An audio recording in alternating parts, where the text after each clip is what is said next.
Well, it's late summer in Kansas, which means now I get to try and talk over the sound of thousands of insects trying desperately to get laid. But today we're going to try and take another shot at fixing the fuel economy issues on the Buick. We're going to see if the catalytic converter is clogged. And the way I'm going to do that is by doing a pressure test first, just to see if there is any blockage at all. So I've got my O2 sensor socket and a breaker bar. We're going to stuff that down the back of the engine. It'll be a bit hard to show, and take that out. And then I've got a gauge to attach to tell it how much back pressure is in the exhaust. Okay, let's get our electrical connector. There we go. All right. Okay, this monstrosity seems about par for the course. This is a horrible plan. I've got it set to setting 1. Okay, that ain't gonna do it. There we go.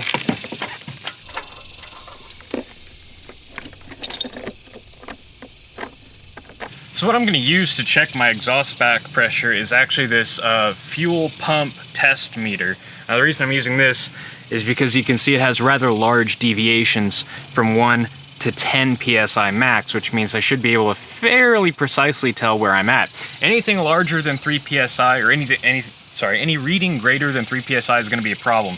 And to connect it, I used parts from both this kit and the kit from my compression tester. So this is a compression tester fitting, this is a compressor tester fitting, and then these two fittings came from this kit. And so that gets us from the O2 sensor to this little nipple fitting here. So I'm gonna go screw this in, and then we can start the car up and get a look-see.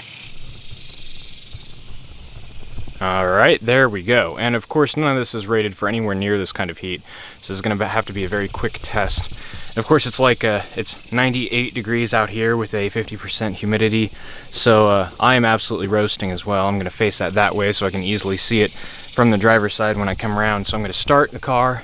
We're gonna see, we should see less than 2 psi at idle, and then I'm going to rev it up, and it should not get above 3,000 psi when I rev it. One surefire sign that there is a problem is if the pressure slowly rises over time, because that means it is building up pressure, and there should never be a buildup of pressure. It should just instantly go to something and stay there. So I'm also gonna try and put this somewhere where it can see the gauge so that I can review the footage later and see if I missed anything.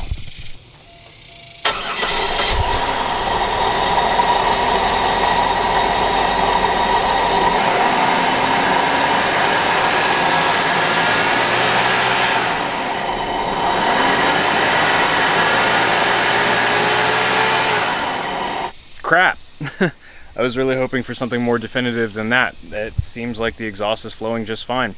It operated exactly as you'd expect. When I revved it way up, it climbed a little bit and just kind of stayed there, but it never exceeded 3 psi, and it never built up to a pressure while it was being held at a specific RPM. So it's not the cats, it's not the rear O2 sensor, it's not the injectors. We replaced those. I don't get it.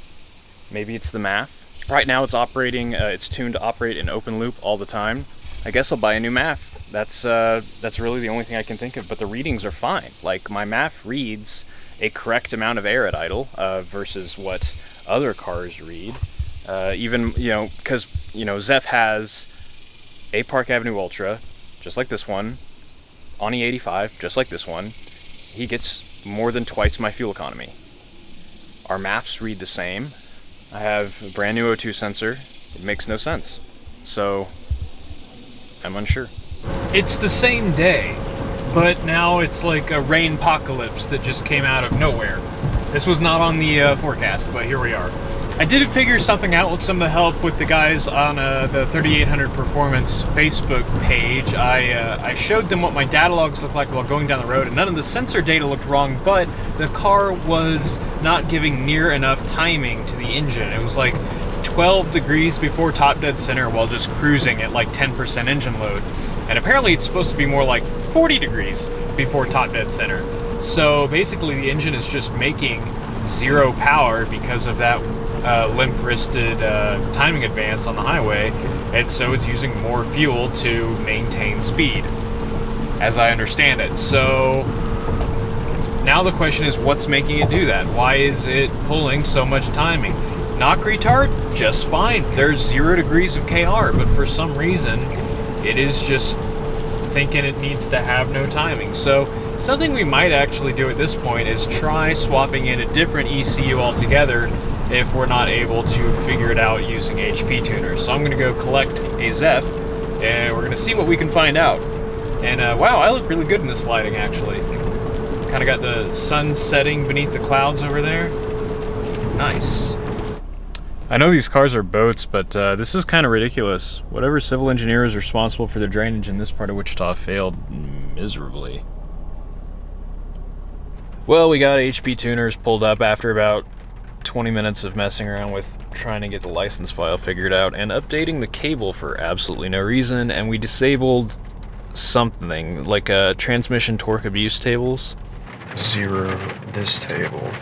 Okay. Which I normally don't have to do, but evidently you were getting into some kind of abuse or torque management situation, and I'm still not convinced that that even was what was going on, but the car is magically fixed now, so whatever, we're gonna call it. Also, now magically my fuel trims are perfect, which makes no sense to me whatsoever. Fuel economy average 24.2 indicated. That's the best number I've ever seen in this car, and it refuses to be in focus. That's fixed. That's what this should be getting. And of course that's indicated, so average is gonna be 30% less than that because of ethanol, but that is still, what, 19 miles per gallon? I'll take that over 10. That's usable. I can drive this car now. Those of you from Wichita know about Quick Trip.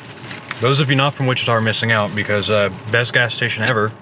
All the food gets made in Oklahoma and shipped here every day. And then it's just kind of warmed up, never frozen or anything like that. The problem is, all the best stuff cycles out. Like this is a Korean beef barbecue taquito. It's amazing, but I'm sure it'll be gone in like a month, and I'm gonna be sad because it's the best thing they have right now.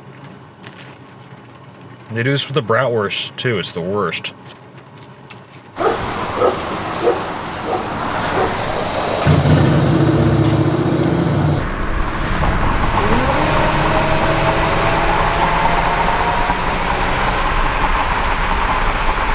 What a rewarding thing to fix, huh? Now I've got decent fuel economy. This car is actually usable again. It's just nice to know that I could drive this car and not be completely throwing money away by getting 10 miles a gallon. That was a lot of wheel spin.